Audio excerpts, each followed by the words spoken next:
ജനവാസ മേഖലയിൽ ടയറുകൾ കത്തിച്ച സംഭവത്തിൽ തിരുവമ്പാടി കിൽക്കോത്തഗിരി എസ്റ്റേറ്റിന് 25,000 രൂപ പിഴയിട്ട് ഗ്രാമപഞ്ചായത്ത് എൻഫോഴ്സ്മെന്റ് സ്ക്വാഡ്.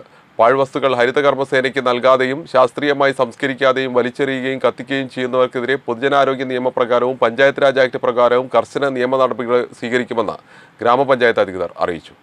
തിരുവമ്പാടി ഗ്രാമപഞ്ചായത്തിലെ പാറപ്പുറം, വാപ്പാട്ട് തുടങ്ങിയ ജനവാസ മേഖലയോട് ചേർന്ന കൽപ്പൂർ ഭാഗത്തെ കിൽക്കോത്തഗിരി എസ്റ്റേറ്റിനുള്ളിൽ പൊതുജനാരോഗ്യത്തിന് ഭീഷണിയാവുന്ന തരത്തിൽ ടയറുകൾ കൂട്ടിയിട്ട് കത്തിച്ചതിനാണ് ഗ്രാമപഞ്ചായത്ത് എൻഫോഴ്സ്മെന്റ് സ്ക്വാഡ് 25,000 രൂപ പിഴയിട്ടത്. ടയറുകൾ കത്തിക്കുമ്പോഴുള്ള ദുർഗന്ധവും കറുത്ത പുകയും അന്തരീക്ഷ മലിനീകരണവും ശ്രദ്ധയിൽപ്പെട്ടതിനെ തുടർന്ന് എസ്റ്റേറ്റ് അധികൃതർക്ക് നേരത്തെ ആരോഗ്യവകുപ്പ് നിർദ്ദേശം നൽകിയിരുന്നു. ഇത് ലംഘിച്ചാണ് വീണ്ടും ടയർ കത്തിച്ചത്. എസ്റ്റേറ്റിലെ റബ്ബർ പാൽ കയറ്റി അയക്കാൻ കൊണ്ടുവരുന്ന ഇരുമ്പ് ബാരലുകളിലെ ഓയിൽ അവശിഷ്ടങ്ങൾ ഒഴിവാക്കുന്നതിനായി ശാസ്ത്രീയ മാർഗങ്ങൾ സ്വീകരിക്കാതെയാണ് ബാരലുകൾ അട്ടിയിട്ട് അതിൽ ടയറുകൾ തൂക്കിയിട്ട് കത്തിക്കുന്നത്.